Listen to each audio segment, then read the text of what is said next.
지난주 예배를 마치고 오후 시간에 제가 OIB를 하면서 로마서 1장을 쭉 읽는 가운데 갑자기 이 단어가 떠올랐어요. 팍팍함과 넉넉함. 그래서 다음 주에는 이 설교를 해야 되겠다 하고 한 주간 동안 마음속으로 생각을 했습니다. 자, 팍팍하고 넉넉하고. 우리 한번 옆 사람한테 한번 이렇게 물어보실까요? 귀하는 팍팍하신가요? 넉넉하신가요? 예.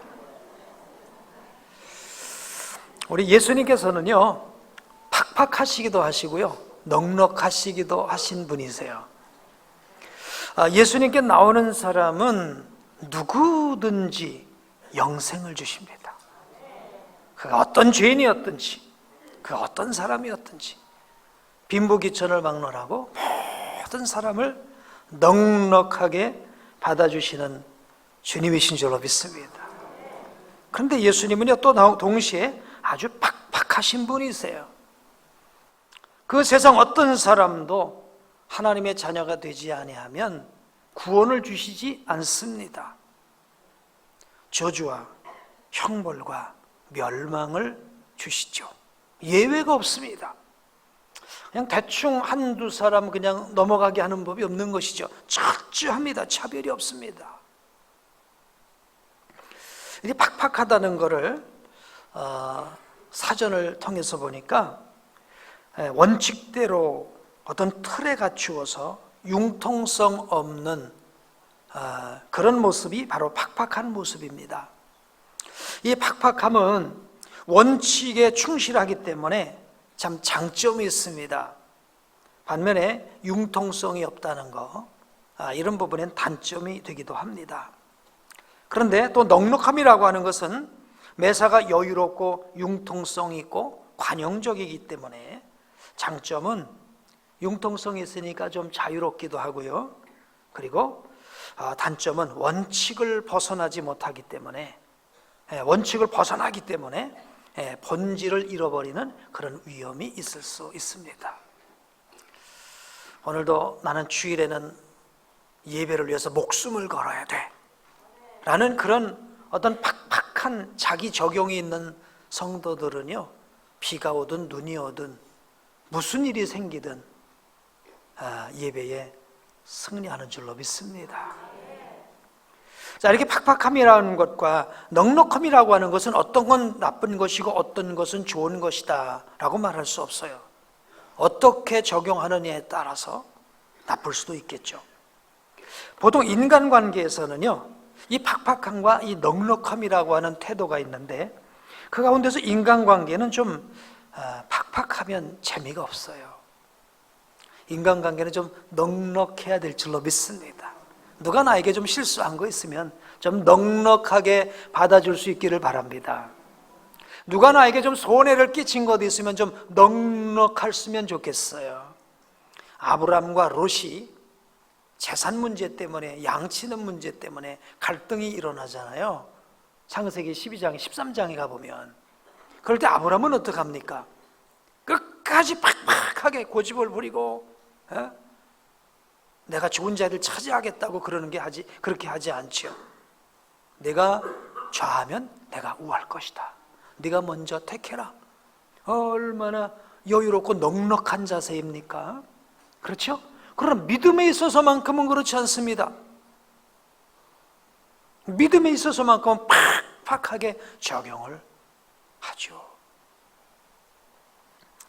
자, 이 사람 관계는 좀 이렇게 넉넉한 태도를 보여야 되는데 보통 사람 관계는 어떤 관계인가 하면요, 이해관계고요, 감정관계입니다. 사람 관계는 이해관계, 감정관계. 그래서 이 이해와 감정의 부분에 있어서 너무 팍팍하게 적용을 하면 사람 사이에 행복이 없어요. 그거는 죽고 사는 문제가 아니고 천국 가고 지옥 가는 문제가 아니잖아요. 그렇죠? 내가 조금 손해보면 되는 것이고 내가 조금 마음이 한 발짝 뒤로 물러나면 되는 것 아니겠습니까? 그래서 오늘도 이제 OIB를 하면서 고린도 전서 5장부터 8장까지 오늘 OIB인데 저도 이렇게 읽으면서 고린도 교회 안에 송사 문제가 있었어요. 교인들 간에 서로 고발하고 송사하는 거예요. 그게 물질의 문제라면 사도 바울이 그러는 거죠. 야, 이 사람들아, 너희가 하나님의 자녀인데, 장차 이 세상을 심판할 사람들인데 어떻게 그런 조그만 것 갖고 송사하고 있냐? 좀 손해보면 안 되냐? 좀 손해보면 안 되냐? 여러분, 손해보면 평화로울 줄로 믿습니다. 인간관계는 좀 넉넉하게 하게 되길 축복합니다.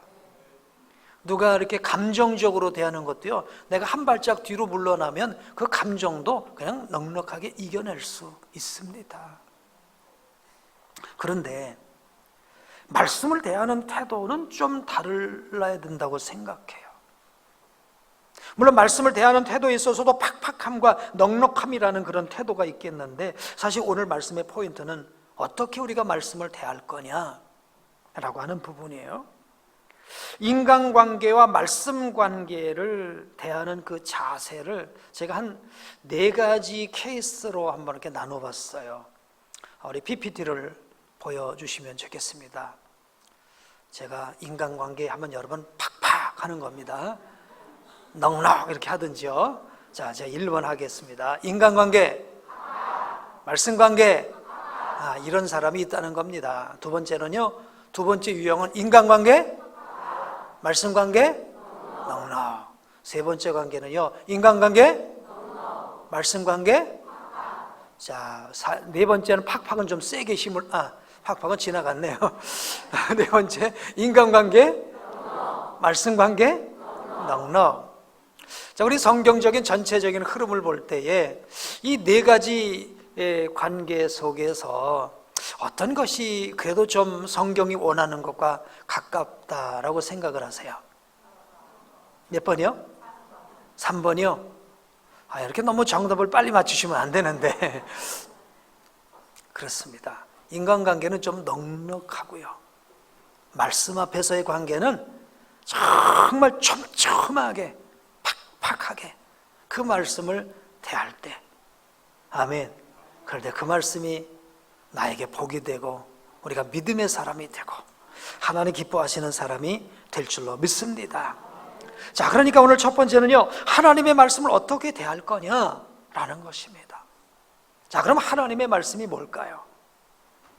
우리가 잘 아는 대로 하나님의 말씀은 하나님께서 자신을 우리에게 계시해 주신 말씀이에요. 어떤 말씀이라고요? 계시해 주신 말씀. 계시라고 하는 것은 열어서 보여주었다라는 것입니다. 하나님은 우리가 눈으로 볼 수 있나요? 못 듣죠? 여러분, 하나님이 직접 말씀하는 음성 들어본 사람 있나요? 없죠. 간혹 내가 너 사랑한다 이런 걸 듣긴 들으셔도 직접 듣는 경우는 거의 없습니다. 그러니까 하나님을 볼 수도 없고 하나님 말씀하시는 걸 들을 수도 없으면 그럼 보이지도 않고 들리지도 않는데 그 하나님이 어떤 분인지 우리가 어떻게 알겠어요? 왜 그럴까요? 하나님은 영이시기 때문인 줄로 믿습니다. 영이시기 때문에. 사람도 속도예요. 사람 속도에 말을 해야 할 수가 있는 거예요. 그렇죠? 글을 써야 할 수가 있는 거예요. 하나님은 그래서 하나님의 장신을 우리에게 드러내 주셨는데 어떤 걸 통해 드러내 주셨느냐? 말씀을 통해서 드러내 주셨어요. 물론 하나님께서 기적과 표적이라는 방법으로 하나님을 드러내시는 경우들이 계세요. 그러나 그것은 아주 극히 작은, 거의 대부분은 다 하나님 말씀으로서 우리에게 자신을, 하나님 당신을 계시해 주셨어요. 자, 그러니까 오늘 우리 하나님 이 말씀은 우리 단순히 종이에 기록된 하나의 문서가 아니라 이건 하나님인 줄로 믿습니다. 하나님의 말씀이 곧 하나님이신 줄로 믿습니다. 그러니까 이 하나님의 말씀을 우리가 어떠한 태도로 대할 거냐, 이 태도의 문제인 것이죠. 우리 신앙생활의 성공 실패의 기준이 뭘까요? 누가 사업자라고 돈 많이 벌고 그러면 사업에 성공한 겁니까? 신앙에 성공한 겁니까? 아닙니다. 누가 이제 세상을 좀 오래 살면 그 사람은 복 받은 것입니까? 아닙니다. 그 사람이 이 세상을 살 때 하나님의 말씀을 어떻게 대하고 살았냐, 그거에 따라서 성공과 실패, 복과 저주, 이런 것들이 구분될 줄로 믿습니다. 선악과 이야기를 또 해야 되겠습니다. 왜 선악과 이야기를 또 해야 되냐?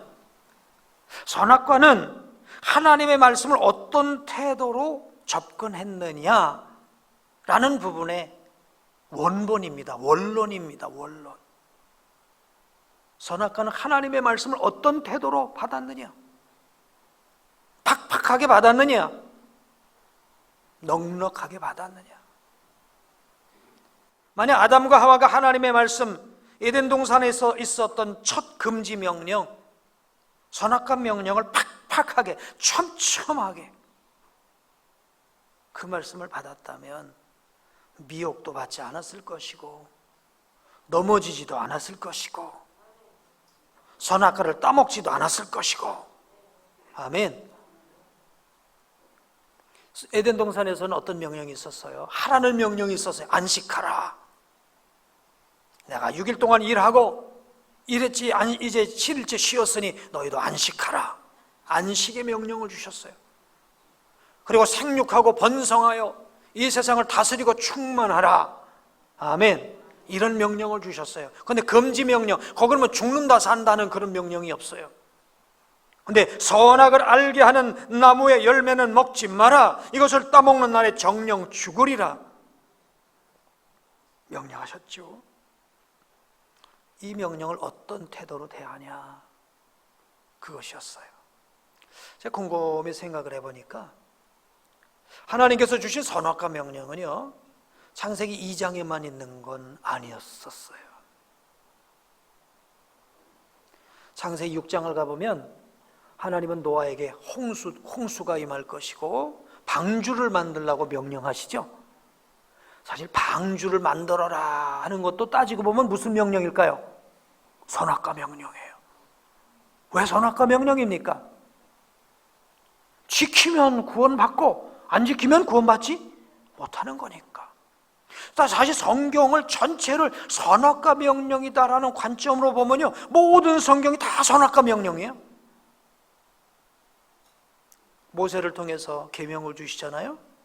그 명령을, 선악과 명령을 풀어서 설명한 게 저는 모세에게 주셨던 여러 가지 계명이라고 생각해요. 구약은 모세의 계명이라고 한다면 신약은 계명이 하나가 있어요. 예수 그리스도의 십자가의 죽으심과 부활의 복음의 계명인 줄로 믿습니다. 누구든지 이 복음 안에 있는 사람은, 이 복음을 믿는 자는 구원을 받는 것이요, 그렇지 않은 자는 구원을 받지 못하는 것입니다. 이것도 저는 선악과 명령, 새롭게 폼을 바꾼 선악과 명령이다, 그렇게 설명하고 싶어요.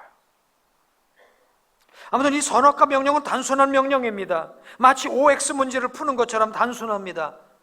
순종할 거냐 말 거냐, 주님의 말씀 어떻게 대할 거냐 라고 하는 그런 문제인 것이죠. 절대적인 기준으로 주의 말씀을 받는다면, 팍팍하게 받는다면 오늘 제목대로 그 말씀은 지켜질 거예요. 근데 그 말씀을 넉넉하게 받는다면, 넉넉하게 받는다는 건 바로 뭘까요? 그 말씀에 나의 어떤 의견을 첨가해서 해석하는 거예요. 하나님이 이렇게 말씀하셨지만 요즘 세상 돌아가는 것을 생각해 본다면 이렇게 할 수 있겠어요. 하나님은 그렇게 말씀하셨지만 내 생각에는 이렇습니다. 자의적인 해석, 현실과 상황에 이렇게 적절하게 맞춰가는 이런 말씀을 대하는 그런 태도, 이게 바로 넉넉함이겠죠. 그런 태도로서는 하나님을 기쁘시게 할 수가 없을 것입니다.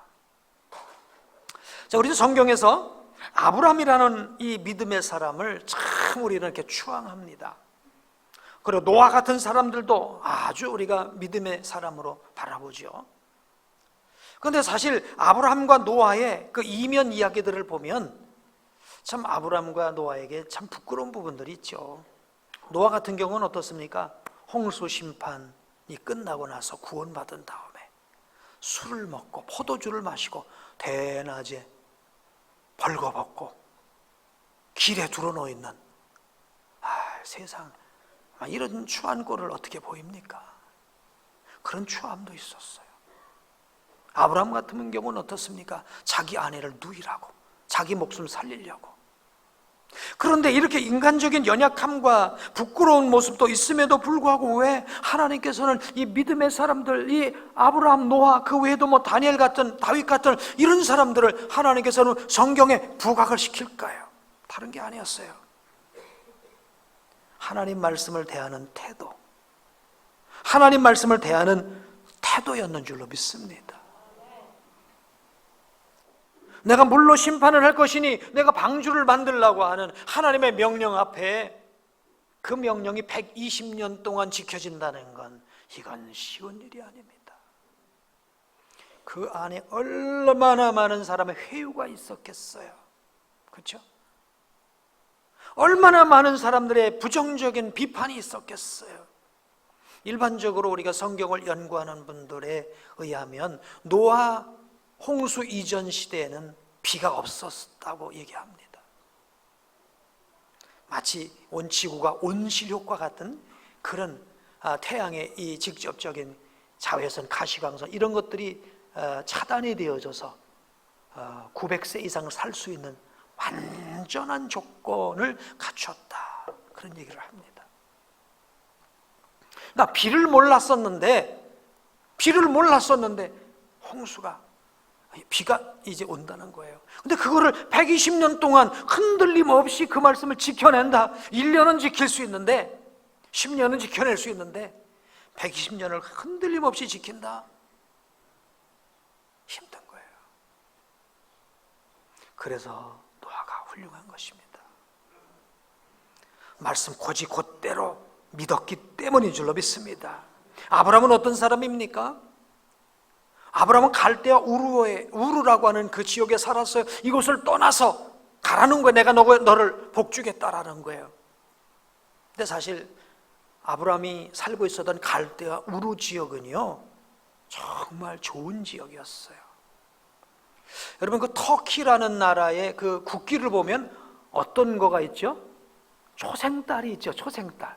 네, 초생달. 그 초생달이 무엇을 의미하는지 여러분 아시죠?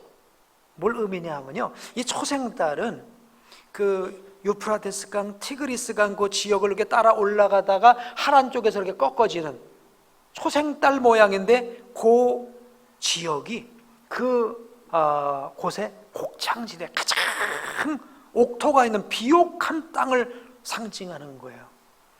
그러니까 누구든지 그 초생달 지역 안에만 살면 다 번성하는 것입니다. 누구나 살고 싶은 땅이 어딜까요? 초생달 지역인 거예요. 그러니까 아마 그런 그 초생달을 만들어 놓은 건 우리나라가 이렇게 번성하고 잘 되기를 바란다, 그런 의미로 초생달을 만들어 놨겠죠.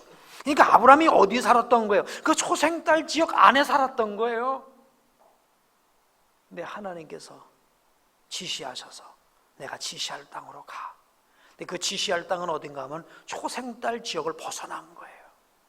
부엘세바, 저 유대 광야가 막 시작되는 지역이, 유대 광야가 막 시작되어지는 지역이 바로 아브라함이 머무는 그곳이 되었어요. 우리나라로 말로 말하면 저 압구정동에 좋은 아파트에서 사는 사람이 저 우리나라 지역으로 따지면 경상북도나 강원도 저 두메산골 같은 뭐 그런 곳으로 가라는 것과 같은 뭐 그런 정도의 일이 아니었을까? 그런데 아브라함은 그 말씀을 순종했다는 거예요. 곧이곧대로 믿었다는 거예요. 그래서 로마서 4장에도 보니까 아브라함이 그 말씀을 믿음으로 그를 의롭다고 여기신 줄로 믿습니다. 그가 믿음으로 말미암아 그를 복의 근원으로 삼아 주신 줄로 믿습니다. 하나님의 말씀을 팍팍하게 대한 사람들이에요. 그런 사람을 우리는 성경에서 믿음의 사람이라고 해요. 전 예수님도 한번 여기에 붙여서 생각해 봤어요. 아버지께서 예수님께 온 인류의 죄를 지고 십자가에 죽어야 한다는 사명을 주신 것이죠. 예수님은 그걸 자의적으로 해석하지 않았어요. 그 말씀 그대로 믿고 죽기까지 복종하신 줄로 믿습니다. 자, 하나님의 말씀에 대한 태도, 이게 중요한 줄로 믿습니다. 수요일에 저희가 열왕기상을 지금 공부하고 있습니다. 여러분 수요일 날 좀 저녁에도 많이 나오시면 좋겠어요. 수요일 날 열왕기상을 공부하고 있는데 요즘 특별히 솔로몬에 관해서 집중적으로 이 얘기를 하고 있어요. 솔로몬을 얘기하다 보니까 저는 안티 솔로몬이 됐어요. 어느 날 안티 솔로몬이 됐어요. 그래서 어떤 교회 그 목사님도 그 솔로몬 설교를 여러 번 했더니요, 어떤 성도가 그랬대요. 그놈의 자식 나쁜 자식이네. 솔로몬이 말해요. 알고 봤더니 믿음 있는 사람, 지혜 있는 사람인 줄 알았더니 아주 못된 놈이네. 솔로몬은 지혜 아이콘이죠. 근데 그 지혜를 어떻게 썼을까요? 그 지혜를요, 하나님의 말씀을 자기 생각을 가미해서 해석하고 적용하는데 그 지혜를 사용했어요.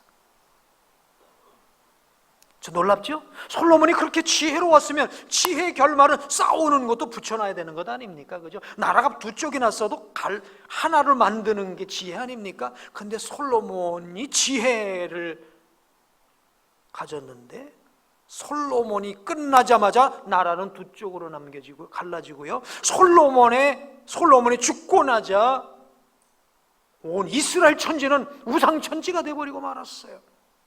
그 지혜가 뭐예요? 하나님의 말씀을 자의적으로 해석한 지혜죠.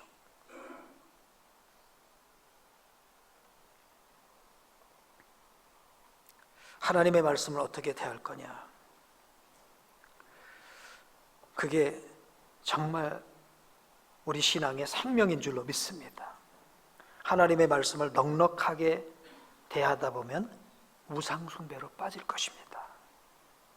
하나님의 말씀을 팍팍하게 대하고 철저하게 타협하지 않고 융통성을 발휘하지 않고 하나님의 말씀의 본질 앞에서 순종하게 될 때 하나님이 일하실 것입니다.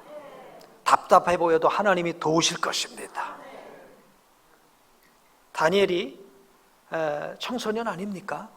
제 20세도 되기 전에 이 소년 다니엘이 어찌 보면요, 무척 옹졸한 인간이에요. 그렇죠? 끌려갔습니다, 바벨론으로. 그런데 기껏 왕이 내리는 진미를 거부하는 것에 목숨을 걸 필요가 있어요? 예? 왕이 내리는 그 진미를 거부하는데 목숨 걸 필요가 있습니까? 그렇지만 그는 거기 목숨 겁니다. 단호하게 거절합니다. 결과는 어떻게 됐습니까? 하나님은 그 옹졸한 사람이요, 그 사람으로 인해서 바벨론에 70년간 포로되었던 그 사람들이 돌아오는 결정적인 역할을 누가 했나요? 하나님이 하셨지만 누구를 통해서 하셨죠? 다니엘을 통해서 하신 거예요. 하나님의 말씀을 팍팍하게 받는 거, 그게 정말 중요하다고 믿습니다. 제가 이제 목사가 되고 목회자가 되는 과정 속에 있어도 한 가지 저를 그렇게 할 수 있었던 사건 가운데 하나가 있었어요. 그 뭐냐면 제가 군대 갔을 때 정말 쫄병으로 가가지고 첫 주의를 지킨 것이 저에게는 아주 큰 도전이었습니다. 신병으로 딱 자대를 배치를 받아가니까 그 부대에는 교회 가는 사람이 하나도 없는 거예요. 근데 참 제가 1970년대니까 정말 간이 부었죠, 그죠? 제가 교회는 어떻게 가냐고 했더니 이상하게 선임하사님의 눈이 약간 도끼 눈이시더라고. 그러면서 야, 누구 갈 사람 없어? 그러니까 어떤 우리 이제 상병쯤 되는 분이었는데, 저 교회, 이제 누구 교회 나갔나? 그랬더니 한 사람을 찾아요. 얘 데리고 가 그러더라고. 그래서 이제 교회 갈 일이 생겼구나. 그래서 교회를 갔다 왔어요. 그리고 그날 갔다 와서 저는 창고로 끌려 들어가서 얼마나 맞았는지요. 엉덩이가 진짜 살이 다 헤어지고 속옷이 그 살하고 붙어가지고요. 나중에 뛰는데 엄청 제가 고통을 당했던 기억이 나요. 참 그때 제가 그냥 눈치가 좀 빨랐으면 슬슬 이렇게 넘어갔으면 되는데, 근데 지나놓고 보니까 그런 결정이 어떤 순간순간의 결정 가운데서, 그래, 내가 얻어맞아도 내가 손해를 당해도 그래도 말씀대로 제가 살았다고는 잘하지 못하지만 그래도 그렇게 살아보려고 애쓰는 그것이, 제가 목사가 되는데 그래도 조금의 역할을 하지 않았을까, 그런 생각을 해봐요. 여러분, 오늘 작금의 현실에서 우리 기독교인들이 말씀을 대하는 태도는 어떨까요? 넉넉하다 못해 널널한 것 같아요. 이런 태도를 취하는 사람들을요, 세상은 지식인이라고 그래요. 그리고 인격적 도량을 갖춘 사람이라고 아주 후한 점수를 매깁니다. 그러나 하나님의 말씀대로 좀 팍팍하게 고집을 부리고 강조하며 살아가는 사람은 인격도 소양도 부족하고, 너희들 때문에 문제가 된다고 폄하하죠. 중요한 건 사람의 평가가 아니라 하나님께서 어떻게 평가하시느냐가 중요한 줄로 믿습니다. 한번 따라해 보실까요? 실력보다 중요한 것은 태도다. 그렇습니다. 실력보다 중요한 게 태도입니다. 성경을 많이 아는 것도 실력일 것이고, 신앙생활을 오래 한 것도 실력일 것이고, 다 우리는 실력이라는 부분이 참 많아요. 그러나 실력도 중요해요. 그러나 실력보다 더 중요한 건 태도인 줄로 믿습니다. 우리가 어떻게 진실되게 하나님의 말씀을 마음으로 받고 그 말씀을 순종하려고 할 거냐, 그거인 줄로 믿습니다. 자, 이제 실제적인 우리 삶의 부분으로 넘어와서 우리가 하나님의 말씀을 어떻게 삶 속에 적용하느냐 하는 부분을 한번 좀 살펴보겠어요. 저희는 어렸을 때부터 그런 얘기를 들었어요. 그래서 저도 군 생활에 그렇게 매를 맞으면서 군회를 갔던 것 같아요. 예전엔 그런 얘기를 했거든요. 예배에 목숨을 건다. 뭘 건다고요? 예배에 목숨을 건다. 비 오는 거는 문제가 안 되죠. 눈이 여기 무릎을 넘어서 거기까지 차도요 1시간을 걸어가고요. 그랬던 때가 있었지 않습니까? 예배 목숨을 걸겠다.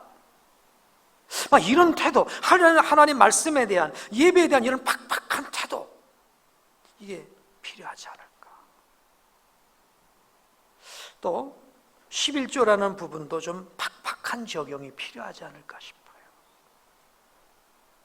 OIB 아까 했지 않습니까? 이것도요, 내 자신에 대해서 팍팍하지 않으면, 우리 집안에 이제 주방을 담당하시는 우리 부인들은요, 우리 남편한테도 그렇게 하셔야 돼요. OIB 했어요? 안 했는데 그럼 밥 안 줘. 밥 안 줘. 우리 부인들께서 좀 키를 잡고 계시잖아요. 밥 주지 마세요. 뭐 하고 오면요? OIB 하고 오면 밥 주세요. 그런 정도로 뭔가 좀 철저하게. 되게 보면 그러잖아요. 쫀자리 또 쫀다고. 되게 그냥 1월 달은 잘해요. 그렇죠? 1월 지나고 넘어가면 어쩌다 한 번 빠졌어요. 한 번 빠졌으니까 그러면 2월 달, 3월 달 못해요. 근데 조금 좀 열심히 하는 분은요 한 3월까지는 하다가 어떤 분은 여름철에 휴가 갔다가 또 끝나요. 그렇죠? 네. 정말 이런 것도, 이거 하나 하는 것도 내 자신에게 좀 팍팍한, 내가 밥을 안 먹어도 이거는 해야 된다. 잠은 못 자도 이거는 해야 된다. 아멘. 이런 정도의 뭔가 팍팍한 팍팍한 자기 적용이 없으면 성경 일독 항상 꿈으로만 있지 이걸 못합니다. 그냥 읽는 거로 끝나는 게 아니라 우리는 영성 일기를 써야 되잖아요. 오늘 우리 권사님처럼 얼마나 정말 필사까지 하시고 영성 일기까지 쓰시고, 예, 우리 권사님 한 120세까지 꼭 사시길 바랍니다. 예. 예. 정말 이런 뭔가 우리가 우리 자신에 대한 촘촘함이 있어야 된다. 타종교에 대한 부분도요, 우리는 뭐 생각이 내로한 게 아닙니다. 생각이 이렇게 좁아갖고 누구를 타협을 못하는 게 아니에요. 그렇죠? 유일한 구원자는 한 분 예수 그리스도밖에는 없기 때문에. 아멘. 그렇습니다. 그러니까 우리가 타종교에 대한 이해, 이런 부분에 있어서 내가 지킬 것에 대해서는 목숨 걸고 지켜야 할 줄로 믿습니다. 동성애를 이해해 주면 그 사람은 마음이 너그러운 사람입니까? 인격자입니까? 지식인입니까? 하나님, 나는 지식인 소리 안 들어도 좋습니다. 인격자 소리 안 들어도 좋습니다. 잘못된 것입니다. 창조의 원칙을 위배한 것입니다. 그죠? 분명하게 외칠 건 외쳐야 될 줄로 믿습니다. 어쩌면 우리가 신앙생활하면서 말씀에 대한 팍팍한 적용이요, 신앙생활의 기본기라고 저는 봐요. 그러니까 운동을 한번 비유를 들면요, 운동을 하는 사람들도 기본기 훈련을 하는데 그냥 팍팍하게 적용을 해갖고 기본기를 훈련을 하고 그 기본기를 정확하게 체득한 사람들은요, 역시 좋은 결과를 얻어요.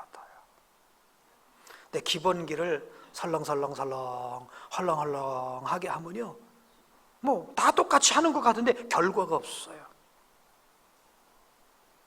자, 이렇게 뭐 축구하는 사람들 보니까 축구에서 골링을 넣는데 보니까 그 골링이 누구보다 한 10m 먼저 가서 넣는 사람 없더라고요. 요만큼 한 10cm 차이로 골이 되고 안 되고 하더라고요.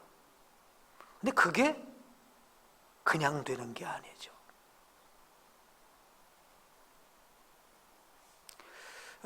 세계에서 축구 선수 가운데 제일 유명한 선수 누군 줄 아세요? 메시.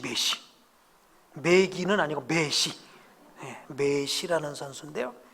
그 선수가 얼마 전에 부상을 입었대요. 그래갖고 이제 경기에 못 나왔는데 그 부상에서 회복돼가는 훈련하는 영상이 있었어요. 근데 내가 그 영상을 봤는데요, 처절할 정도로 기본기를 무섭게 하더라고요. 모래판에서 이리 왔다 저리 갔다 하는 훈련을 하는데요, 이야, 정말 대단하게 훈련하더라고요. 그리고 본인이 원하는 어떤 기본이 올라오기 전에는 경기장에 안 들어가는 거예요. 그렇구나. 그냥 뛴다고 다 뛰는 겁니까? 기본이 다 안 돼 있으면요, 결정적인 실수를 하거나 기본이 안 됐으면 결정적인 일을 하지 못하는 거예요.